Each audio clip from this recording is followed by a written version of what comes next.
वो कलहासी अधिक दंतावली चमके तो वह मृदुहास बनकर के विराजमान हो जाए, और मृदुहास ही जब अत्यंत स्पष्ट रूप से स्वर सामने प्रकट हो जाए, हा हा स्मित मधुर जो स्वर है वो सामने प्रकट हो जाए, तो उसका नाम है मृदुहास। और वो मृदुहास ही अट्टहास बन जाएगा, और अट्टहासी कभी कभी अतिहास हो जाए, जहां पर हाथ पांव पछटने लग जाए और पेट में बल पड़ जाए, दर्द होने लगे, वो है अतिहास।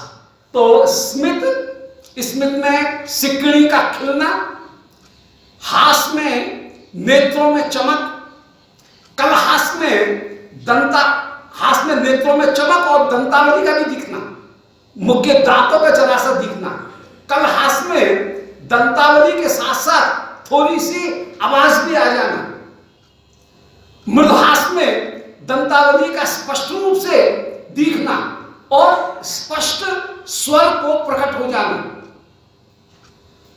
अट्टहास में जोर से आवाज आना और अतिहास में हाथ पैरों का बिखर जाना। इनमें पीछे के जो दो हैं उनको तो निंदित माना गया, पहले के चार ये रस में उपयुक्त हैं, इनमें भी स्मित का कहना क्या। शिवप्रिया जी का मुख तो सर्वदा ही सर्वदा मुस्कुराते हुए ही विराजमान है। तो अंतस्मेरतया, भीतर जो आनंद है, हर्ष, उस हर्ष रूपी बेस, उस बेस के साथ के कारण अधर के ऊपर जहां स्मेर मुस्कान विराजमान हो रही है, ये अंतस्मेर के द्वारा हर्ष ये मुख्य भाव है, इसको दिखाया। फिर जल का व्याकीर्ण पक्षमान को रहा, शिवप्रिया उनके आंखों में कहीं जल कण जो है आंसू, वे आंसू कभी हर्ष के और कभी हैं तो हर्ष के आंसू, परंतु दिखा रही हैं जैसे चिंता के आंसू है। क्या है, ऋषि वहां पर बैठे हुए हैं, भागवत ऋषि, और हमको देर हो रही है और ये चंचल श्रोमणी हमको रास्ते में रोक रहे हैं, इसलिए शिवप्रिया में कहीं आंसू जो है वो आंसू भी आ रहे हैं नेत्र में, तत्वतः हर्ष के आंसू हैं, दिखाया जा रहा है उनको जैसे चिंता के आंसू आ गए हैं, विवशता में ये आंसू उत्पन्न हो गए हैं, ऐसे दिखा रहे हैं।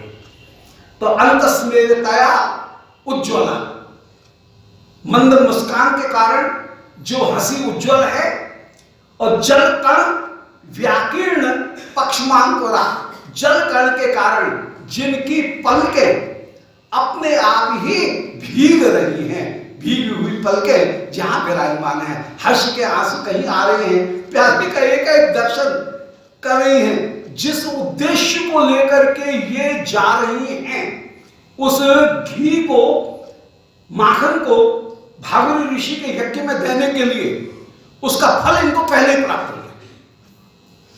पौर्णमासी जी ने इनसे ये कहा है कि भागवत ऋषि गर्गाचार्य जी के जमाई हैं, और गर्गाचार्य जी ने वसुदेव जी के कहने से अपने जमाई भागवत ऋषि को गोविंद कुंड के ऊपर नियुक्त किया है कि वहां तुम राम कृष्ण दोनों की आयुष्य वृद्धि के लिए कोई यज्ञ करो। और पौर्णमासी जी ने इधर ब्रज में श्री राधिका जितनी भी सखी ब्रजवासी उन सबों से कह दिया, अरे अरे गोविंद कुंड में भागवत ऋषि यज्ञ कर रहे हैं, इसमें जो स्नान करके पवित्र होकर के जो अपने माथे के ऊपर घी लेकर के स्वयं यज्ञ में घी पहुंचाएगी, उसकी मन की जितनी भी अभिलाषाएं सब पूरी हो जाएंगी। एक बड़ा आश्चर्य है, लौकिक देवता की समाराधना यदि कृष्ण के लिए की जाए तो वो समाराधना प्रेम का एक अंग बन जाएगी, अनन्यता में बाधा नहीं आएगी। परंतु यदि लौकिक प्रेम की, लौकिक देवता की, किसी इंद्र की, किसी यज्ञ की समाराधना की जाए, वरुण अग्नि इनकी समाराधना यदि अपने स्वार्थ के लिए किया जाए तो सत्यानाश, चौका हो जाए। यहां पर कृष्ण प्राप्ति के लिए ये यज्ञ की आराधना कर रही हैं। अग्नि देवता की, जो इंद्र देवता हैं, उनकी आराधना, विभिन्न जो देवता हैं, वरुण इत्यादि देवता, यज्ञ में जिनकी आराधना की जाएगी, सोम, अग्नि, प्रजापति, इन सब की आराधना कृष्ण प्राप्ति के लिए की जा रही है। और लौकिक रीति में कृष्ण को भी मनुष्य समझना, अपने आप को भी मनुष्य समझना, और मनुष्य की तरह से ही देवता हम मनुष्यों के ऊपर अनुग्रह करने वाले हैं, ये विचार करके उन लौकिक देवताओं की आराधना करना, ये उल्टा रस का पोषण करने वाला होता है। इसलिए ब्रजगोपकारों के द्वारा, ब्रजवासियों के द्वारा जो डेमिगॉड्स, जो सामान्य जो देवता हैं, उनकी यदि आराधना की जाए, ब्रजगोपकागण कात्यायनी देवी की आराधना कर रही हैं, नंद बाबा अंबिका देवी उनकी पूजा करने के लिए जा रहे हैं, कन्हैया का जल्दी से ब्याह हो जाए। श्री ब्रजवासीगण पर्जन्य महाराज इंद्र की पूजा कर रहे हैं कि हाय हमारे यहां पर कोई संतान नहीं है, हमारा वंश बढ़े और गोपाल का जन्म हो। गोपाल प्राप्ति के लिए इंद्र पूजन किया जा रहा है ब्रजवासियों की यहां पर परंपरा में। तो ये जितने भी पूजन हैं, अन्य देवताओं के पूजन, श्री रुक्मिणी जी भद्रकाली की समाराधना कर रही हैं। अब ये जो पूजन है, ये पूजन कहीं भी रस में बाधक नहीं है, इनको अन्याश्रय नहीं कहा जाएगा, इससे अनन्यता कहीं बाधित नहीं हो रही है, क्योंकि ये पूजन किए जा रहे हैं काय के लिए? कृष्ण प्राप्ति के लिए, कृष्ण प्रेम प्राप्ति के एक अनुभाव होकर के विराजमान है। यदि कृष्ण प्रेम से अलग हैं, स्वतंत्र यदि अपने सुख के लिए, भौतिक सुख के लिए पूजा की जाएगी तो वो हो जाएगा अन्याश्रय। परंतु यदि कृष्ण प्रेम को प्राप्त करने के लिए ये पूजा की जाएगी, ये परम परम अनन्यता है कि कृष्ण के अतिरिक्त तो और कोई दूसरी चीज ये चाह ही नहीं रही। तो आज श्री प्रिया जल का व्याकीर्ण पक्षमान कोला, इतना हर्ष है एक श्याम सुंदर का दर्शन करके, मन में विचार कर रही है जिस उद्देश्य को लेकर के हम जा रहे थे कि हमको कृष्ण प्रेम की प्राप्ति हो, कृष्ण मिलन की प्राप्ति हो, इस अभिलाषा को हृदय में धारण करके ये सारी सखीगण जा रही हैं। आज वो तो फल की प्राप्ति हमको प्रारंभ में ही हो गई, इसलिए आनंद में आंखें भीग गई हैं, पलकें भीग गई। जल के द्वारा व्याकीर्ण हो गए हैं पक्षमान को हमारे पलक पलक। किंचित पाटल कांचला, और उस समय श्री प्रिया उनमें कहीं न कहीं कुछ न कुछ पाटल कांचला, इनमें कोई कुटुंबित भाव प्रकट हो गया है। कुटुंबित भाव कहते हैं प्यारे से मिलन के समय भीतर तो परम परम आनंद होना और ऊपर से क्रोध प्रकट करना, ऊपर से निषेध दिखाना, उस भाव का नाम है कुटुंबित भाव। उसी का हिंदी में बिगड़ा हुआ रूप है कुट्टी, तेरी मेरी कुट्टी। तो ये कुट्टी जैसा दिखाना, कुटुंबित भाव जो है उस कुटुंबित भाव को दिखाना, भीतर अपूर्व रूप से आनंद और ऊपर से कहीं निषेध दिखाना, और उस निषेध को प्राप्त करके श्री प्रिया किंचित पाटल कांचला, प्रिया की आंखें क्रोध से लाल हो रही हैं, तो क्रोध भाव आ गया। यहां पर क्रोध किलकिंचित में सारे भाव हैं, तो क्रोध नामक भाव भी श्री प्रिया के नयनों में ही प्रकट हो रहा है। और रसिकता, और कहीं रसिकता जो है वो भी प्रकट हो रही है। एक और क्रोध प्रकट कर रही है और दूसरी ओर श्याम सुंदर से मिले ये रसिकता भी प्रकट हो रही है, अर्थात अभिलाषा भी प्रकट हो रही है। रसिकता के द्वारा अभिलाषा ये भी प्रकट हो रही है। पुरकुंचती, और पुरकुंचती के द्वारा भय भी प्रकट हो रहा है, अर्थात श्री अंग को संकुचित करती हुई श्याम सुंदर के सामने कहीं बच करके कौन पतली गली से कैसे निकल जाए, ये महाशय जी घट्टी पाल बनकर के घाट के ऊपर छड़ी लेकर के रास्ता रोक करके खड़े हुए हैं, कोई दूसरा रास्ता जो है उसको उसके द्वारा निकल जाए। और कहेंगे भी आगे एक सखी बोले, अरे सखी श्याम सुंदर यहाँ पर खड़े हैं तो हम फिर क्यों इस रास्ते से, दान घाटी के रास्ते से क्यों जाए, हम मानसी गंगा की परिक्रमा देते हुए परिक्रमा के रास्ते से होकर के गोविंद कुंड जा सकती है, दूसरा रास्ता निकाल दे, आगे से जाए। फिर ललिता जी कह रही है, बोले अरे राधिका क्यों डरती है, मैं हूं ना ललिता, मेरे सामने कौन रोक सकता है, हम इसी रास्ते से जाएंगे, हमारे रास्ते को रोकने वाले ये कौन होते। लो झगड़ा। शिवप्रिया ने कहा, बोले अभी सके थोड़ी सी दूर पड़ेगा, परंतु थोड़ा लंबा ही सही रास्ता, इतना दूर तो है नहीं, थोड़ा सा लौट चलते हैं और बगल के रास्ते से होकर के मानसी गंगा की परिक्रमा देकर के दान घाटी से ही क्यों जाए, मानसी गंगा की परिक्रमा देकर के फिर कहीं राधा कुंड की सड़क पर निकल करके वहां से परिक्रमा देते हुए निकल जाएंगे। तो वो कह रही है ना ना, हम तो इसी रास्ते से जाएंगे। तो किंचित पाटन कांचना, कहीं नेत्र कोण लाल भी हो रहे हैं और रसिकता, रसिकता भी इनमें अपूर्व रूप से विराजमान, और जो रसिक हैं वो रसिक नहीं होने के कारण रसिक के सामने ही होकर के ये जानबूझ करके निकलना चाहती हैं। रसिकता परक कुंचती, परंतु भय भी है, इसलिए अपने अंगों को छिपाती हुई, अंगों का आवरण करती हुई, झुकती झुकती ये चुपके से निकल जाना चाहती हैं। परक कुंचती, अंगों को संकोच करती हुई निकल रही हैं। तो भय का भाव भी प्रकट हो रहा है। पर फिर भी रुद्ध आया पथि माधवी, मार्ग में उन माधव ने इनको रोक लिया। मां मन शोभा, लक्ष्मी, मां शब्द लक्ष्मीवाची है, माधव माने जो शोभा के पति होकर के विराजमान, उनका नाम माधव हुआ। तो माधव ऐसी शोभा और कहां होगी।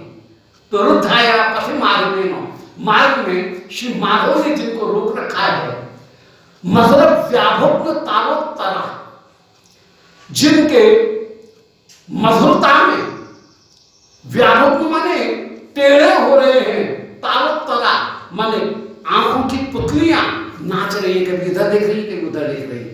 तो नेत्र पुतलियों को नचाते हुए इधर कौन है इधर कौन है, ये व्याभुग्न तावोत्तरा जो नेत्र है, नेत्र पुतली को श्री विश्वानंदिनी रासेश्वरी श्रीमद वृंदावनेश्वरी श्री राधिका नचाती हुई उस समय चल रही हैं। ऐसी राधाया जो परम परम आराध्या होकर के विराजमान, राधा शब्द के यूं तो बहुत से अर्थ, परंतु दो अर्थ प्रधान हैं। माने आराधिका जो सबसे बड़ी है और जिनमें प्रेम की सिद्धि सबसे ज्यादा हो, राग साध संसिद्ध हो। राग धातु साधन के अर्थ में आती है और सिद्धि के अर्थ में आती है। तो जिनमें साधना की भी पराकाष्ठा है और जिनमें सिद्धि की भी पराकाष्ठा है, ऐसी श्याम सुंदर के लिए समर्पण कहीं दूसरी जगह नहीं। और श्री श्याम सुंदर को जैसे ये निज मिलन के द्वारा जैसी निष्काम सेवा प्रदान करती हैं, ऐसी सेवा और कहीं दूसरी जगह प्राप्त नहीं हो सकती। इनकी सेवा करके श्याम सुंदर को जितना सुख मिलता है, और ये जैसी सेवा स्वयं समर्पित करती है, क्योंकि ये वृक्ष की जो लीला है, इस लीला में कहीं स्वार्थ तो है ही नहीं। यहां पर श्री श्याम सुंदर परम सेवा प्रवीण है श्री स्वामी के, स्वामी परम सेवा प्रवीण है श्री श्याम सुंदर की, सखीना परम सेवा प्रवीणा है युगल की, श्री वृंदावन कुंज परम सेवा प्रवीण है सखी और प्रियालाल की, युगल की। किसी में अपना स्वार्थ का तो नाम ही नहीं, काम का तो इस ब्रज में कहीं स्थान ही नहीं है, नाम ही नहीं है। तो जो राधा होकर के विराजमान, साधन में भी पराकाष्ठा और सिद्धि में भी जहां पर पराकाष्ठा, जो अपनी जितनी भी सखीगण प्रेमीगण उन सबों को आनंद का दान करने वाली और उनका धारण करने वाली, रसिक जन कहते हैं रा दाने धा धारण, जो प्रेम का दान करे और प्रेमी जनों की पालन करते हुए विराजमान। राधा रानी की जय।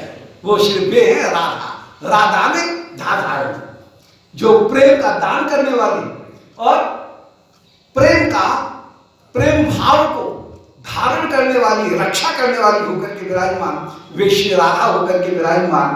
तो राधाया सिद्धि और साधन इन दोनों की जिनमें पराकाष्ठा है, ऐसी श्री राधिका की किल किंचित भाव को प्रस्तुत करने वाली दृष्टि हम लोगों का कल्याण करेगी। भाव है आंतरिक, उस भाव की अभिव्यक्ति जब भी होगी तो वो कहीं ना कहीं चेष्टाओं के माध्यम से होगी, अर्थात भाव अनुभवों के द्वारा अभिव्यक्त होते हैं। भाव है कारण, मूल कारण, और जो संचारी भाव हैं वो है मूल कारण, और उनके अनुभव ये उन संचारी भावों को प्रकट करने के कारण होकर के विराजमान है। जैसे हृदय में है हर्ष भाव, परंतु यहां पर प्रकट हो रहा है स्मित के द्वारा, मुस्कान के द्वारा। तो मुस्कान की जो चेष्टा है वो हर्ष को प्रकट कर रही है। संचारी भाव को, हर्ष नामक संचारी भाव को प्रकट करने वाली मुस्कान हो गई। तो चेष्टा प्रकट करने वाली है, भाव है अंतर्गत। ऐसे ही श्री रति नाम करके जो स्थायी भाव है, कृष्ण की सेवा, कृष्ण प्रेम, वो तो है स्थायी भाव। स्थायी भाव एक ऐसा समुद्र है, जैसे समुद्र से लहर उत्पन्न होती है, समुद्र में ही समा जाती हैं, ऐसे ही जो मुख्य भाव समुद्र के समान हो और उससे छोटी छोटी भावों की लहर उत्पन्न हो, संचारी भावों की लहर उत्पन्न हो, और वे संचारी भाव उसी मुख्य भाव का पोषण करते हुए उसी में समाहित हो जाएं, उसका नाम होगा स्थायी भाव। लहरों को कहेंगे संचारी भाव, समुद्र को कहेंगे हम स्थायी भाव।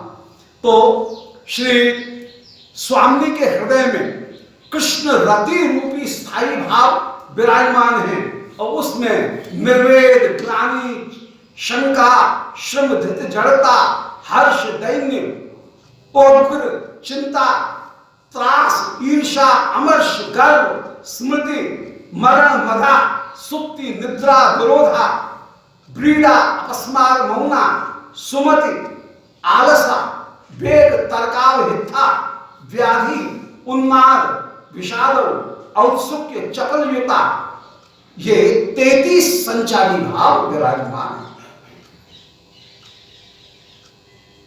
और इन संचारी भावों को प्रकट जो किया जाएगा वो प्रकट किया जाएगा सर्वदा चेष्टाओं के माध्यम से। यहां पर वही प्रसंग चल रहा है कि हर्ष नामक जो स्थायी भाव है वो प्रकट हो रहा है कैसे?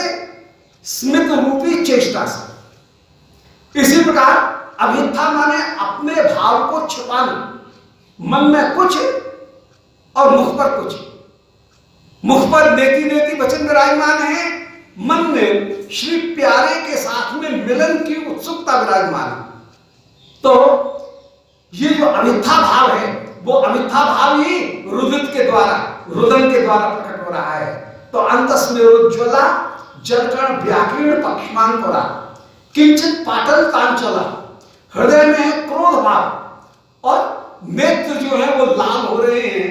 ये नेत्रों को लाल करना, यह जो भाव है वो भाव जो आंगिक भाव है, वो आंगिक भाव इनके हृदय के उस क्रोध को प्रकट कर रहा है। रसिकतोत्सुकता, उत्सुकता भी विराजमान है, चपलता विराजमान है, और हृदय में रसिकता विराजमान, अभिलाषा विराजमान है, भय भीतर विराजमान है, और बाहर वस्त्रों से अपने अंगों को आवृत करना, झुक करके सिमुट करके निकल जाना, ये जो चेष्टाएं हैं वो उनके भय के भाव को, चेष्टा उनके भय के भाव को प्रकट कर रही है। ऐसे ही मन में है गर्व, परंतु ऊपर मुस्कुराते हुए नयनों से देख रही हैं, नेत्र चंचल होकर के सखियों को इशारा देने, तू क्या करेगी, तू बोल जवाब दे, ऐसा कहकर के नेत्रों से जो इशारा किया जा रहा है उसमें इनकी असूया का जो भाव है वो असूया और गर्व उनके भाव नेत्रों के द्वारा, चेष्टा के द्वारा प्रकट हो रहे हैं। ऐसी श्री राधिका की ये किल किंचित स्तवत्नी दृष्टि हमारा कल्याण करे। किशोरी जी की वंदना तो बड़ी दूर की बात है, किशोरी जी से भी बढ़कर के जो वंदना है वो उनकी इस रसमयी जो स्थिति है उसकी वंदना यहाँ विशेष रूप से की जा रही है। ऐसे नांदी किया, नांदी के बाद में एक श्लोक में फिर नांदी कर रही है कि विभुरपि कलयन् सदा वृद्धिं गुरुरपि गौरवचर्यया विहीना मोह उपचित वक्रमा शुद्धा जयति मुरद्विषि राधिकां रागा। श्री राधिका का अनुराग श्याम सुंदर के समान ही विरुद्ध धर्माश्रय है। जैसे श्याम सुंदर विरुद्ध धर्माश्रय है अत्यंत अबोध बालक,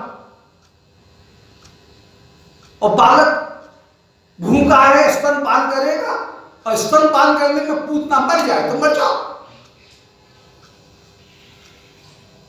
तो परम बल में विराजमान है, और आंख बंद करके जैसे 6 दिन का बालक दुग्धपान करता है, दुग्धपान करते समय आंख बंद कर लेता है, और जैसे दुग्धपान करता है ऐसे नेत्र बंद करके आप तो चुस्का ले रहे हैं पूतना के स्तनों का, परंतु अधर में इतनी सामर्थ्य विराजमान है कि जो अधर कितने कोमल 6 दिन के बालक के, पर पूतना जैसी महाराक्षसी के भी पंच प्राणों को तुरंत ही हरण कर ले। ये विरुद्ध धर्माश्रयता श्री कृष्ण में विराजमान है। ऐसे ही श्री राधिका का प्रेम भी विरुद्ध धर्माश्रय होकर के विराजमान। अब विरुद्ध धर्माश्रयता कैसा है? ऑक्सीमोरन। विरुद्ध धर्माश्रयता कैसी है उसको दिखा रहे हैं कि विभुरपि कलयन् सदा वृद्धिं, जो विभु होने पर भी सदा वृद्धि को प्राप्त करे। जो स्वयं महत है, ब्रह्म है, वो वृद्धि को प्राप्त क्या करेगा?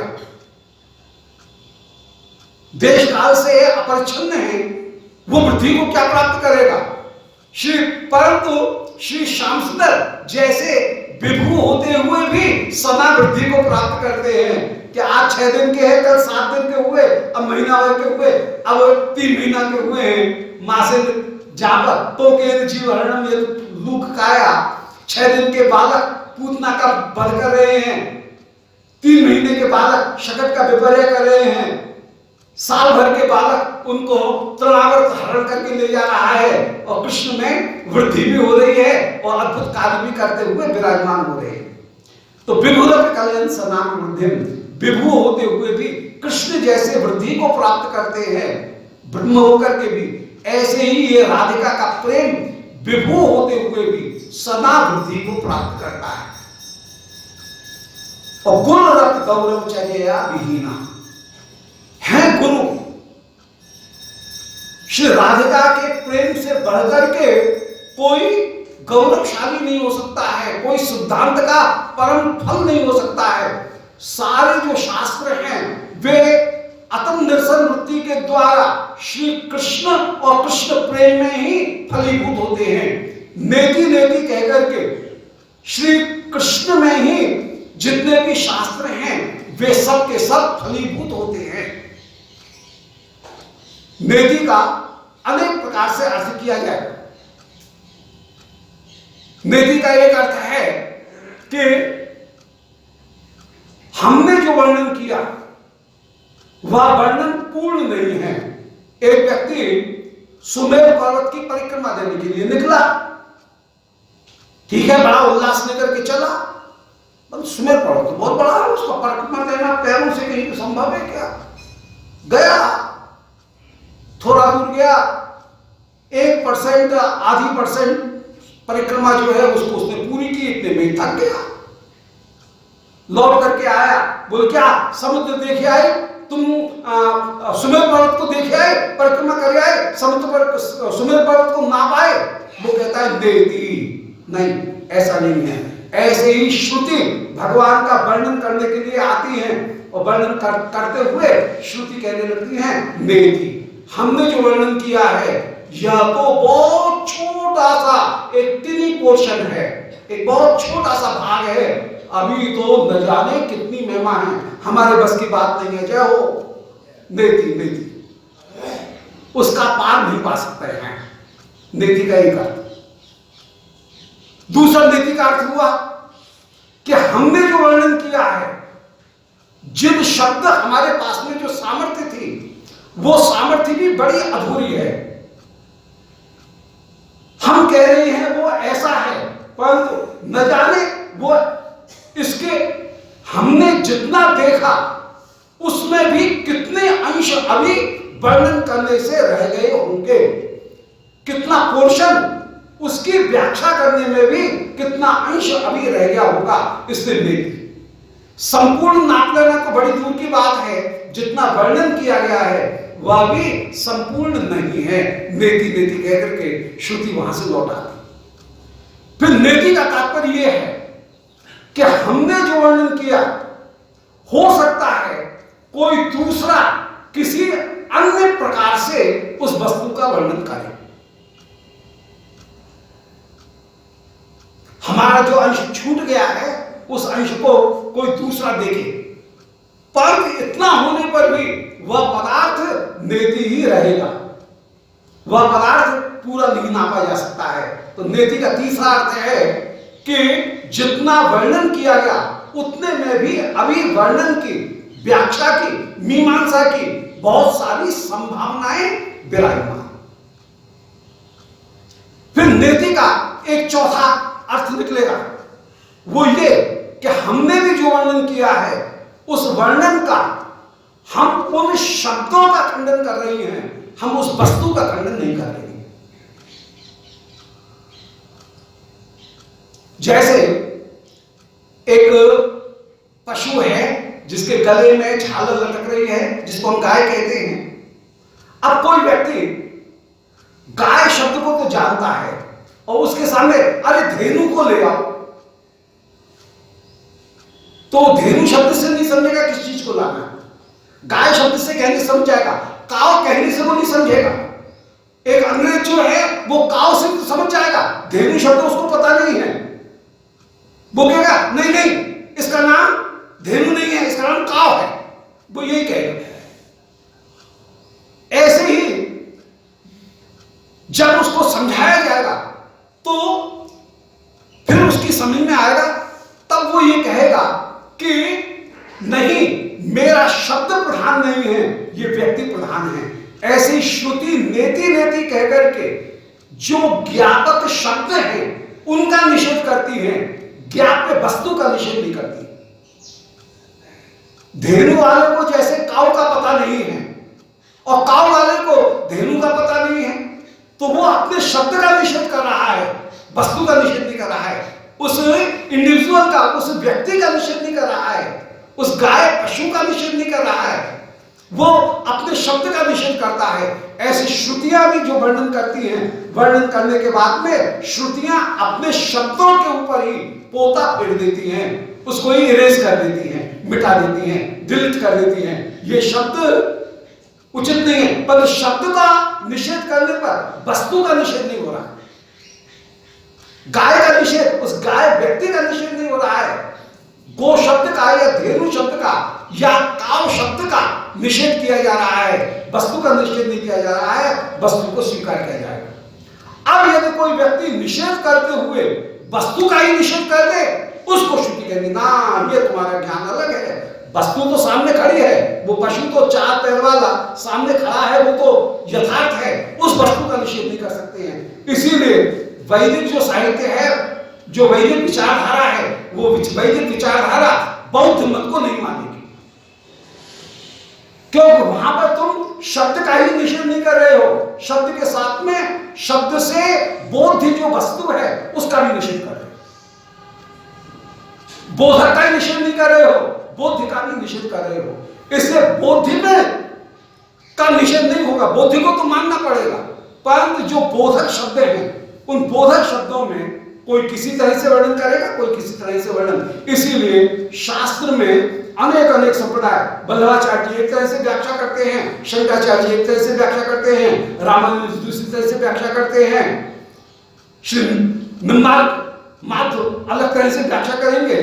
तो वस्तु का निषेध नहीं है, वस्तु सब मानेंगे कि गाय नाम का एक शासनाद मान जीवित व्यक्ति है, इसको उस इंडिविजुअल को सब मानेंगे, उनके शब्दों का निषेध कर देंगे। तो नेति नेति कहने का तात्पर्य यह है कि हम श्रुतियां शब्द का निषेध करती हैं, शब्द का जो अर्थ है उस अर्थ का निषेध नहीं करती हैं। ये नेति नेति का तात्पर्य। और नेति नेति का एक अर्थ है, पांचवा अर्थ, वो नेति नेति का अर्थ होगा कि जो वस्तु स्वरूप में नहीं है उसका निषेध करके परम परम जो उपास्य है वो स्वरूप ही होगा।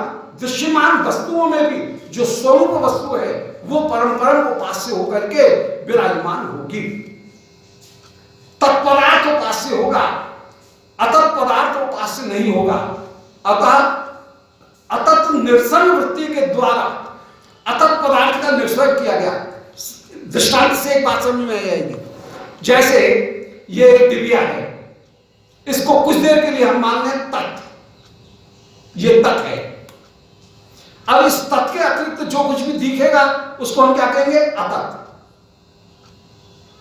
अतत् का निरसन कर दिया जाएगा तो बचेगा क्या? तत्। इसी प्रकार श्याम सुंदर की, श्री कृष्ण की तीन शक्तियां हैं। एक है स्वरूप शक्ति, तत्, कुछ देर के लिए मान लें तत्। फिर दूसरी शक्ति जो है वो है जीव, तीसरी शक्ति जो है वो है जगत। सारा पदार्थ जितना भी दिख रहा है तीन ही पदार्थ हो सकते हैं, चौथा पदार्थ हो ही नहीं सकता है। ईश्वर, जीव और जगत, तीन ही पदार्थ होंगे, सब चीज इतने में ही आ जाएगी। तो जीव और जगत ये हो गए अतत्, और भगवान के नाम धाम रूप लीला ये हो गए तत्। तत्पदार्थ के अतिरिक्त जो कुछ भी दिख रहा है वो सब होगा अतत्। अतत् का निरसन कर देंगे तो बचेगा तत्। इसलिए तत्पदार्थ ही उपास्य है, जीव उपास्य नहीं हो सकता। जगत का जो फिजिकल स्वरूप है वो उपास्य नहीं होगा। जो मेटाफिजिकल वस्तु है, जो आध्यात्मिक वस्तु है, वह आध्यात्मिक वस्तु ही परम परम उपास्य होकर के विराजमान होगी। इसलिए अतत् निरसन वृत्ति का तात्पर्य है जो तत् नहीं था, स्वरूपभूत नहीं था, वो उपास्य नहीं है, उसका त्याग करो। जो स्वरूपभूत है, श्री प्रियालाल की दानकेल लीला, उसका ही आराधन करते हुए निरंतर निरंतर विराजमान। तो श्रुतियां अतम निरसन वृत्ति के द्वारा नेति नेति न इति, अन्य वस्तुएं इति से युक्त हैं, विनाश से युक्त हैं, परंतु भगवान का जो स्वरूप है वो कभी भी इति से युक्त नहीं है, विनाश से युक्त नहीं है। इसलिए जो विनाश से युक्त नहीं है, जो परिणामी नहीं है, जो विनाशी नहीं है, जो आदि से युक्त नहीं